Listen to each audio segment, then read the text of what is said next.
नमस्कार, आसान commerce classes में आपका स्वागत है। आज हम करेंगे 11th क्लास की बिजनेस स्टडी का चैप्टर फर्स्ट के फर्स्ट पार्ट में आज हम objectives of business, business risk and basic factors for starting A business को करेंगे। तो चलिए शुरुआत करते हैं ऑब्जेक्टिव्स ऑफ बिजनेस से। यानी जब भी हम कोई भी कार्य करते हैं तो उसके पीछे हमारा कोई ना कोई ऑब्जेक्टिव जरूर रहता है। इसी तरह से जब हम बिजनेस करते हैं तो बिजनेस करने के पीछे एक उद्देश्य रहता है कि अर्निंग प्रॉफिट्स। क्योंकि जब भी कोई भी व्यक्ति पैसा लगा के कोई कार्य शुरू करता है तो वो इसीलिए करता है कि वो अपने पैसे अपना जो इन्वेस्टमेंट है उस पर कुछ रिटर्न प्राप्त कर सके, जिससे वह अपने घर के खर्चे है वो अपने चला सके। तो बिजनेस करने के पीछे जो सबसे पहला उद्देश्य रहता है, जो सबसे पहला ऑब्जेक्टिव रहता है वो है अर्निंग प्रॉफिट। क्योंकि अगर प्रॉफिट अर्निंग का ऑब्जेक्टिव नहीं है तो समझिए बिजनेस ही नहीं है। बिजनेस के पीछे हमारा मकसद क्या होता है? प्रॉफिट अर्निंग करना। अब दूसरा हमारा ऑब्जेक्ट आता है मार्केट स्टैंडिंग, यानी कि मार्केट में बने रहना। मार्केट में बने रहने का मतलब क्या है? जो हमारे कंपटीटर हैं उनसे मुकाबला करना। क्योंकि एक ही बिजनेस को करने वाले बहुत सारे और भी लोग होते हैं मार्केट में, तो उन सबके से कंपटीशन किस बात करना कि उनके मुकाबले अच्छी तो प्रोडक्ट देना और कम कीमत पर देना, उनसे बेहतर सर्विस देना। तो इससे क्या है कि मार्केट में हम रुके रह सकते हैं। कितने ऐसे बिजनेस भी हुए हैं जो कि टेक्निकल चेंज के कारण या अन्य किसी कारण से कंपटीटर से मुकाबला ना करने के कारण से वो बिजनेस से आउट हो जाते हैं। यानी उन्हें अपने कस्टमर को बनाए रखने के लिए अपने जो सेम बिजनेस वाले जो कंपटीटर्स हैं, जो और लोग हैं, उनसे बेहतर अपनी जो सर्विस है वो देनी होती है। नेक्स्ट आता हमारा इनोवेशन। अब इनोवेशन में यहां पर दो बातें शामिल होती हैं कि एक तो हमें बेटर प्रोडक्ट को बेटर बनाएं दूसरे कंपटीटर के मुकाबले। दूसरा उनकी सप्लाई का मेथड, यानी जो हम प्रोडक्ट को सप्लाई करें उनको पहुंचाए किस तरीके से कस्टमर तक आसानी से उसे पहुंचा सके, यानी एडवर्टीजमेंट। तो दो तरह से, एक तो अपने प्रोडक्ट ऑफ क्वालिटी उसमें सुधार करते रहना, दूसरा एडवर्टीजमेंट के नए नए तरीके खोजते रहना, जिससे कि हम बिजनेस में बने रह सकें, हमारा बिजनेस प्रॉफिट कमा सके।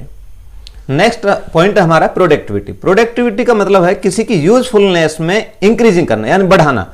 अब जैसे एक लकड़ी है, लकड़ी का क्या यूज कम है और उसी से हम टेबल, कुर्सी या फर्नीचर की और चीज बना देते तो उनकी क्या है, यूटिलिटी उनकी बढ़ जाती है। तो प्रोडक्टिविटी का अर्थ होता है यूटिलिटी में वृद्धि करना। तो हम कम से कम इनपुट में ज्यादा से ज्यादा प्रोडक्टिविटी करें, यानी उनकी यूजफुलनेस में ज्यादा से ज्यादा इंक्रीजिंग करें, ज्यादा से ज्यादा उनकी यूजफुलनेस को बढ़ाएं। यह हमारी क्या कहलाती है? प्रोडक्टिविटी कहलाती है।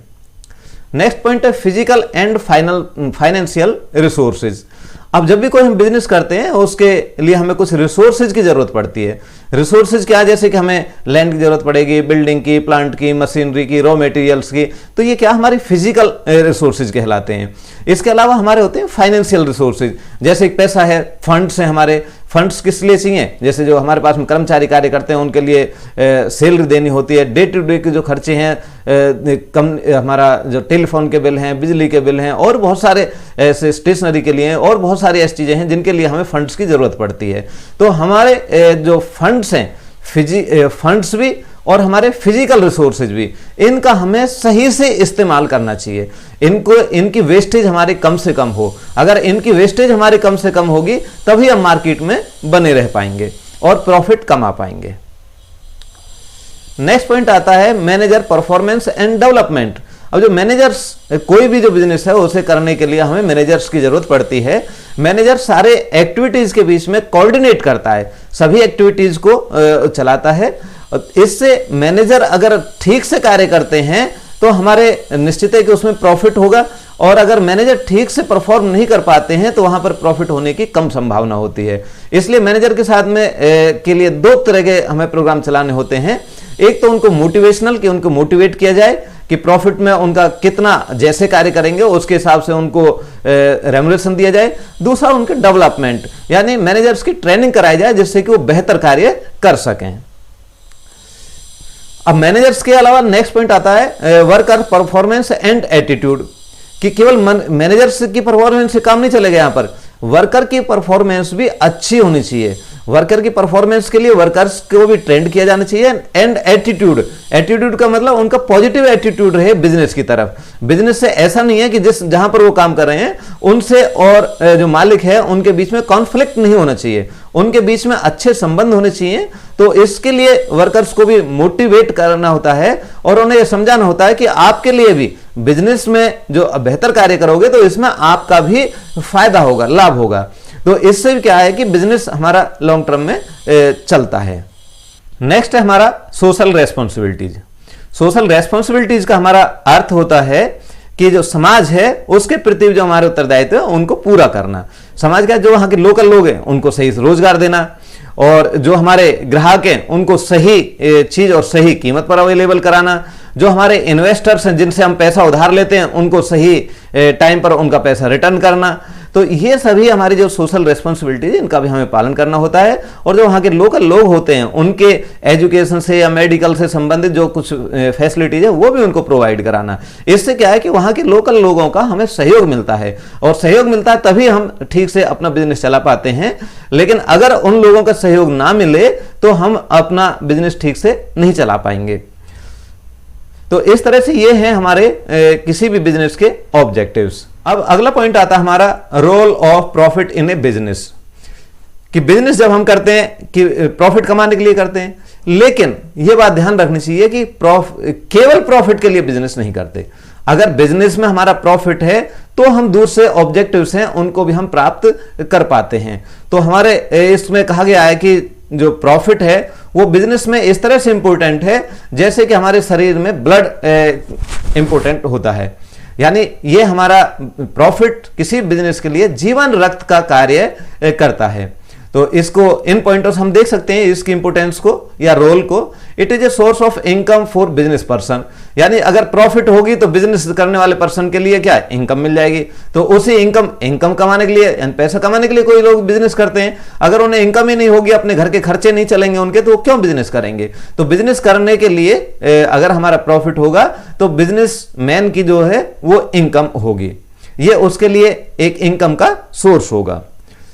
नेक्स्ट पॉइंट आता है हमारा it can be source of finance and meeting expansion requirement of business, यानी केवल आदमी बिजनेसमैन के अपने खर्चे चलाने के लिए ही जरूरी नहीं है, बल्कि बिजनेस के एक्सपेंशन के लिए भी हमें कुछ पैसे की जरूरत पड़ती है। तो जो हम प्रॉफिट कमाते हैं उसमें से प्रॉफिट का कुछ हिस्सा बिजनेसमैन अपने पर्सनल खर्चों में इस्तेमाल करता है और कुछ प्रॉफिट को वापस बिजनेस में ही लगा देता है और ज्यादा प्रॉफिट कमाने के लिए, बिजनेस को आगे बढ़ाने के लिए। तो ये तभी संभव है जबकि बिजनेस में प्रॉफिट हो। अगर बिजनेस में प्रॉफिट नहीं होगा तो हम अपने बिजनेस को आगे भी ज्यादा उसका एक्सपेंशन नहीं कर पाएंगे, ज्यादा उसे नहीं बढ़ा पाएंगे।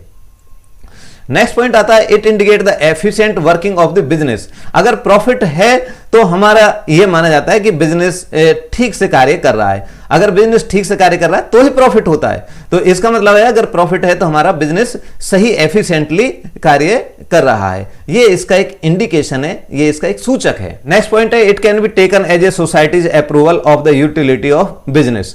अगर बिजनेस कोई लाभ कमा रहा है, प्रॉफिट कमा रहा है, तो वो बिजनेस समाज के लिए भी फायदेमंद होगा। अगर कोई बिजनेस खुद ही लॉस में जा रहा है तो उससे समाज का कोई भला नहीं हो सकता। नेक्स्ट पॉइंट है it builds the reputation of business enterprises. अगर प्रॉफिट कमाता है तो उस बिजनेस की रेपुटेशन होती है। रेपुटेशन क्या है कि वो समय पर जहां से वो समय पर किसी का पैसा वापस कर सकता है, कर्मचारियों को सही टाइम पर वेतन दे सकता है। तो इस तरीके से उसकी रेपुटेशन बनती है अगर बिजनेस में प्रॉफिट है तो। अगर बिजनेस में प्रॉफिट नहीं होगा तो जहां से पैसा उधार लिया उनका समय पर पैसा नहीं दे पाएगा, माल उधार खरीदा उनका पैसा टाइम पर नहीं पे कर पाएगा, जो हमारे वर्कर्स हैं उनको सही टाइम पर जो सैलरी है वो नहीं दे पाएंगे। तो इससे क्या होगा कि बिजनेस की रेपुटेशन खराब होगी। अगर बिजनेस में प्रॉफिट है तो उसकी रेपुटेशन बनी रहती है, उसकी ज्यादा गुडविल होती है और इसकी वजह से भी प्रॉफिट ज्यादा कमा सकता है कोई भी बिजनेस।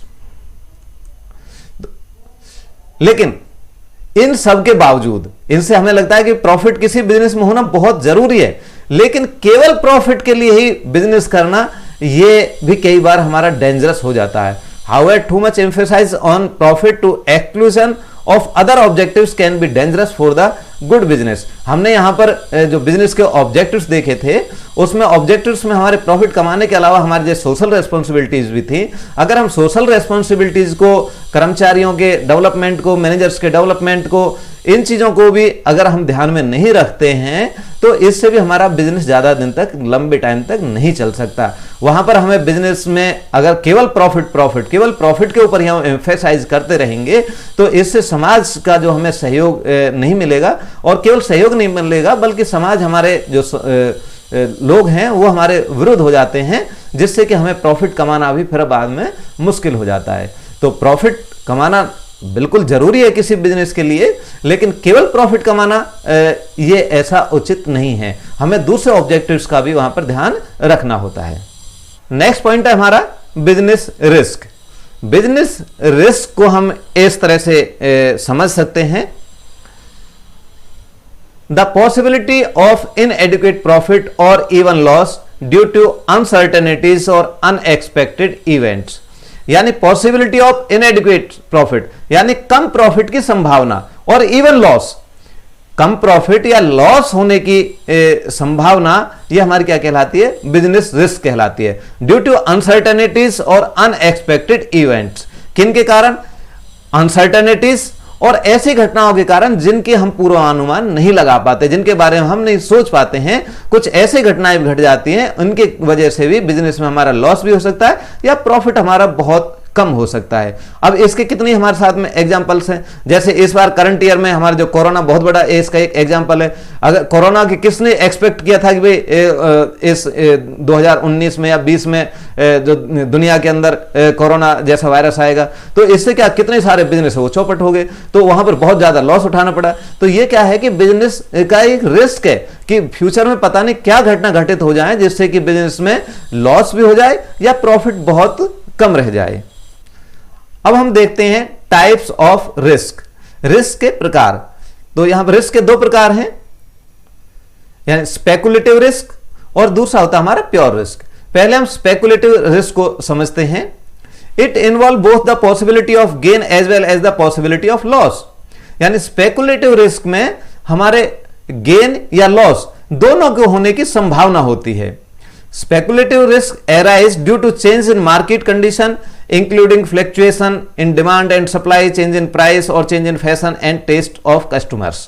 यानी जो speculative risk arise होता है, इसके जो होने के कारण हैं वो क्या है कि डिमांड और सप्लाई में चेंज होना, यानी डिमांड बढ़ जाना या डिमांड घट जाना। अगर डिमांड किस चीज की बढ़ जाती है हमारे, तो उसके क्या प्राइस भी ज्यादा हो जाएंगे और हमारे प्रॉफिट भी हम ज्यादा कमा लेंगे। उसी तरह से चेंज इन प्राइस, अगर प्राइस बढ़ जाते हैं बाद में, तो माल हमने परचेज किया और बाद में प्राइस बढ़ गए, तो उससे क्या है कि हम प्रॉफिट कमा लेंगे। लेकिन बाद में अगर प्रॉफिट जो प्राइस गिर जाते हैं, नीचे मंदी आ जाती है, तो उसमें हमारा प्रॉफिट क्या है, कम हो जाता है। तो फैशन या टेस्ट में चेंज होना, यानी किस चीज का अगर फैशन आ जाता है, लोग उस चीज को ज्यादा पसंद करने लगते हैं, तो उसमें क्या है कि उससे हमारा प्रॉफिट बढ़ जाता है, बिजनेस ज्यादा बढ़ेगा। और अगर किस चीज का फैशन चला जाता है, ये तो आउट ऑफ फैशन हो गया और ऐसा सामान हमारे पास में है, तो उससे क्या है कि हमारा नुकसान होगा। तो स्पेकुलेटिव रिस्क के कुछ ऐसे कारण हैं जिनमें दोनों चीजों की संभावना रहती है, यानी कि हमारा प्रॉफिट भी हो सकता है और हमारा नुकसान भी वहां पर हो सकता है। और दूसरा है हमारा pure risk. Pure risk it involve on the possibility of loss और नो लॉस। यानी कुछ ऐसी घटनाएं होती हैं जिनके होने से या तो हमारी लॉस होगी और उन घटनाओं के ना घटित होने से हमारी कोई लॉस नहीं होगी। यहां पर प्रॉफिट की संभावना नहीं होती। यहां पर केवल दो ही बातें होती हैं प्योर रिस्क में, या तो नुकसान है या हमारा कोई नुकसान नहीं है। इसके क्या क्या कारण हो सकते हैं? द चांस ऑफ फायर, अब आग लग जाए तो हमारा नुकसान होगा और आग ना लगे तो कोई नुकसान नहीं होगा हमारा। उसी तरह से थेफ्ट है, स्ट्राइक है, तो ये सारे क्या एग्जांपल हैं हमारे प्योर रिस्क के एग्जांपल है। Their occurrence may result in loss, whereas non-occurrence may explain absence of loss instead of gain। यानी इनके होने से तो हमारा कोई नुकसान है, लॉस है, और ना होने से हमारा कोई लॉस नहीं है। कोई लॉस नहीं है मतलब कोई प्रॉफिट नहीं है, लेकिन कोई भी लॉस नहीं। हम ये नहीं कह सकते इनके ना होने से हमें कुछ लाभ हो रहा, हमारा आग नहीं लगी तो हमें कुछ लाभ हो गया। नहीं, आग नहीं लगी तो इसका मतलब है कोई इंसिडेंट नहीं हुआ, ऐसा नुकसान नहीं हुआ, तो हमें नुकसान नहीं हुआ, उसको हम प्रॉफिट नहीं कह सकते। तो इस तरह से रिस्क के हमारे कितने यहाँ पर दो टाइप हुए, स्पेकुलेटिव रिस्क जिसमें लॉस और गेन दोनों होने की संभावना, प्योर रिस्क जिसमें केवल लॉस होने की या लॉस ना होने की संभावना होती है। अब नेक्स्ट पॉइंट आता है nature of business risk. Business risk का नेचर या कह सकते हैं characteristics of business risk. Business risk की क्या क्या कैरेक्टरिस्टिक्स होती हैं, क्या क्या उसकी नेचर होती हैं। सबसे पहले business risk arise due to uncertainties, कि ये सभी जानते हैं कि फ्यूचर अनसर्टेन है, फ्यूचर के बारे में कोई भी डेफिनेट रूप से कुछ नहीं कह सकता, तो ऐसे में अनसर्टेनिटी की वजह से ही हमारा क्या बिजनेस का रिस्क अराइज होता है। दूसरा, risk is essential part of every business, तो यह भी निश्चित है कि रिस्क हर बिजनेस में होना जरूरी है, कि बिना रिस्क का दुनिया में ऐसा कोई बिजनेस नहीं जिसमें कि रिस्क ना हो। बिजनेस जब हम करते हैं तो उसमें रिस्क के बारे में भी पहले सोचकर चलते हैं कि इसमें हमें नुकसान भी हो सकता है। Degree of risk depends upon the nature and size of business. अब बिजनेस के रिस्क को समाप्त नहीं किया जा सकता, कम किया जा सकता है, तो ये किसके ऊपर डिपेंड करता है, बिजनेस किस बिजनेस में रिस्क ज्यादा होगा या किस में रिस्क कम होगा, ये डिपेंड करता है एक तो नेचर के ऊपर। जैसे हम रोजाना की जरूरत की चीजों का बिजनेस करते हैं, चीनी है, चावल है, दाल है, तो इसमें हमारे डिमांड लगातार पूरे साल लगभग एक जैसी बनी रहती है, तो यहां पर रिस्क कम होता है। उसी तरह से जैसे फैशनेबल गारमेंट्स अगर उनमें हम बिजनेस करते हैं तो किसी का फैशन आया, कभी उसका फैशन चला जाता है, तो यहां पर रिस्क ज्यादा होगा। उसी तरह से साइज ऑफ बिजनेस, अगर हमारा छोटे साइज का बिजनेस है तो हमारा निश्चित रूप से हमारा रिस्क भी कम ही होगा, और जब बड़े पैमाने पर हम बिजनेस करते हैं वहां पर हमारा रिस्क भी ज्यादा होता है। नेक्स्ट पॉइंट है profit is reward for risk taking. जो प्रॉफिट मिलता है वो हमें रिस्क लेने के बदले ही प्रॉफिट मिलता है। तो इसमें कहा भी गया है there is no risk no profit, more risk more profit, यानी अगर हमारा कोई रिस्क नहीं है तो इसका मतलब कोई प्रॉफिट नहीं है वहां पर, और अगर कम प्रॉफिट है, कम रिस्क है, तो वहां पर प्रॉफिट भी हमें कम मिलेगा, और ज्यादा रिस्क जहां पर हम उठाने के लिए तैयार रहेंगे वहां पर हमें ज्यादा प्रॉफिट भी ज्यादा मिलता है। जिस तरह से हम देखते हैं कि चीनी है, चावल है, इनमें बहुत बहुत कम, बहुत मुश्किल से 10-5% का यहां पर जो दुकानें होती है उनको प्रॉफिट होता है। वहीं पर जो फैशनेबल चीजें होती हैं, गारमेंट्स की चीजें होती हैं, उनपे आदमी काफी ज्यादा उन पे प्रॉफिट की वहां पर मात्रा होती है, तो वहां पर ज्यादा रिस्क होता है तो प्रॉफिट भी वहां पर ज्यादा होता है, और जहां पर रिस्क कम होता है वहां पर प्रॉफिट भी कम होता है। यानी प्रॉफिट क्या है, रिवार्ड फॉर रिस्क टेकिंग, जितना कोई जोखिम लेता है वो उतना ही प्रॉफिट कमाता है।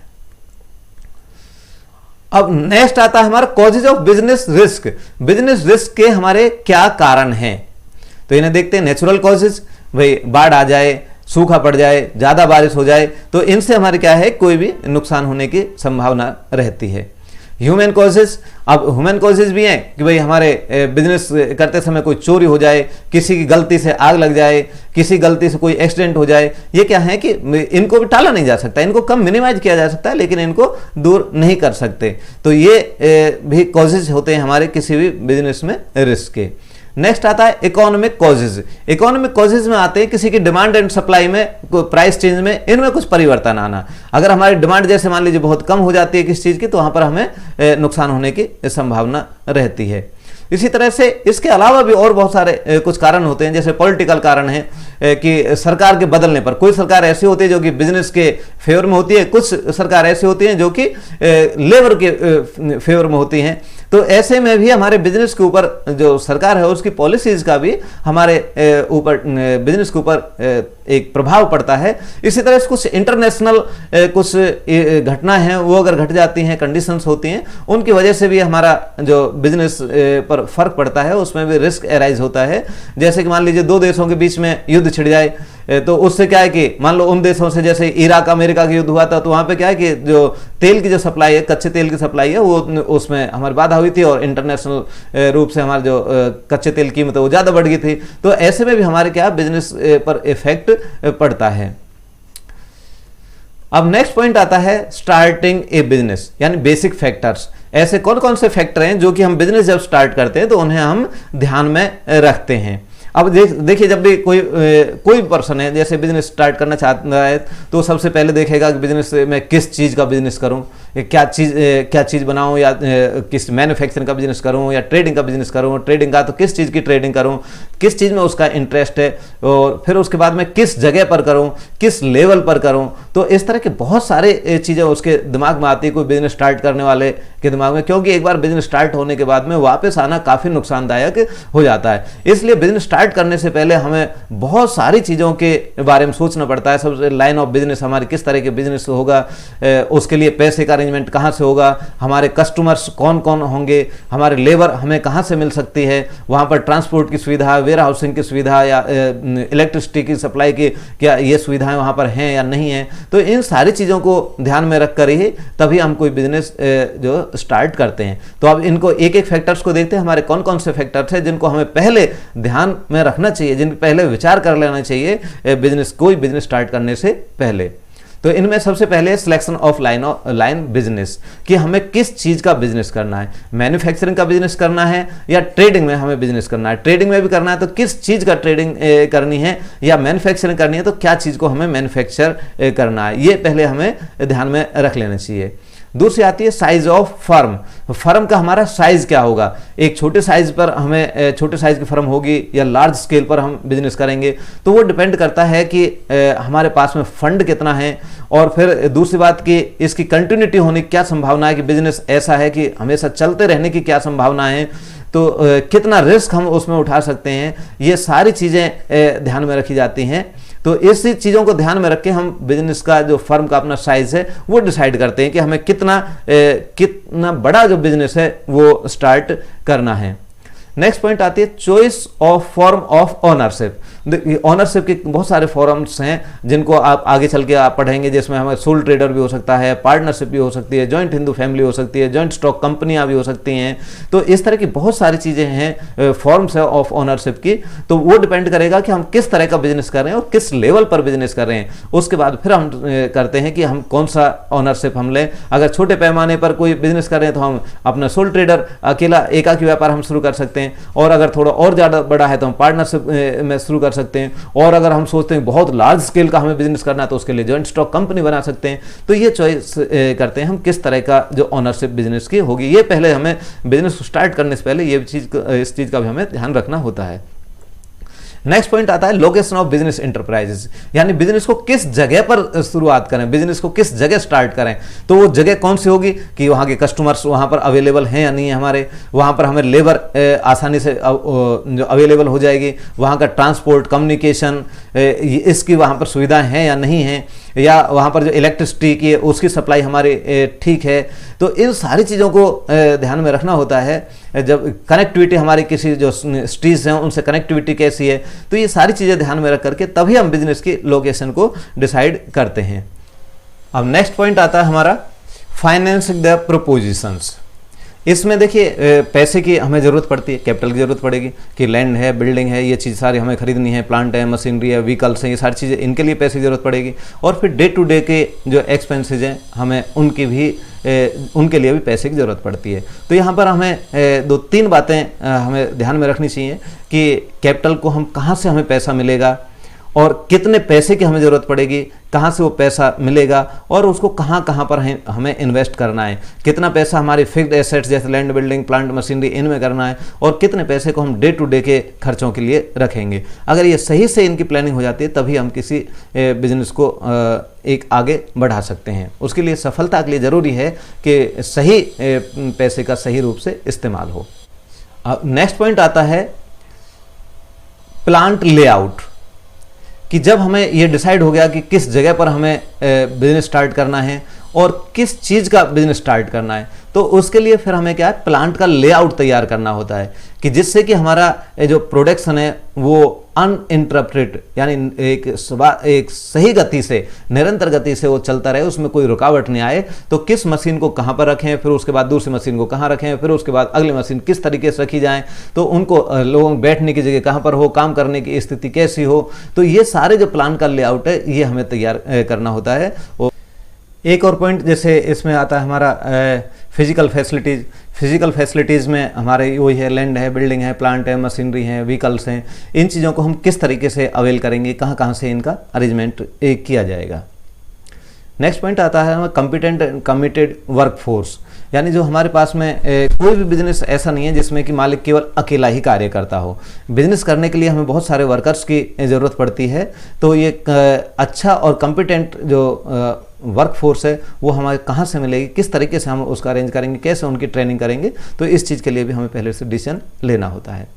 नेक्स्ट पॉइंट होती है टैक्स प्लानिंग। टैक्स प्लानिंग भी एक इंपॉर्टेंट फैक्टर है किसी भी बिजनेस को स्टार्ट करने के लिए। कुछ बिजनेस की फॉर्म्स ऐसे होते हैं जिनके ऊपर टैक्स कम होता है, कुछ फॉर्म्स ऐसे होते हैं जहाँ पर टैक्स ज़्यादा लगता है। जो तो हमें ये इस बात का ध्यान रखना चाहिए कि हमें किस चीज़ का हम बिजनेस करें जिससे कि टैक्स को भी उसमें कंसिडर किया जाता है, माइंड में रखना पड़ता है कि अगर हम इस बिजनेस को करेंगे तो यहाँ पर हमें कितना टैक्स देना पड़ेगा। इसके बाद आता है लॉन्चिंग द इंटरप्राइजेज। अब देखिए ये सारी चीज़ें जब हम डिसाइड कर लेते हैं कि कहाँ बिजनेस को स्टार्ट करना है, क्या मशीनरी हमारी होंगी, हमारी कमिटेड वर्कफोर्स कैसे आएगी, टैक्स प्लानिंग के ऊपर भी हमने ध्यान दे लिया, सारी चीज़ें ध्यान रखने के बाद में फिर तब हम अपना जो इंटरप्राइजेज है उसे लॉन्च करते हैं, उसे स्टार्ट करते हैं। अगर इन सभी बातों को स्टार्ट करने को ध्यान में रख करके तब हम अपना बिजनेस स्टार्ट करते हैं तो हमारे उसके सफलता के काफ़ी ज़्यादा चांसेज होते हैं। अगर हम इन सभी बातों पर विचार ना करें और अपना बिजनेस स्टार्ट कर देते हैं तो वहाँ पर सफलता के कम चांस होते हैं, क्योंकि हम देखिए किसी भी रिस्क को समाप्त नहीं कर सकते लेकिन उसको मिनिमाइज़ कर सकते हैं। तो इस तरह से अगर इन सभी बातों पर हम ध्यान देते हैं तो हमारा जो रिस्क भी कम होगा और बिजनेस को लंबे टाइम तक बिजनेस भी हमारा चल सकता है। तो आज के लिए इतना ही। नमस्कार।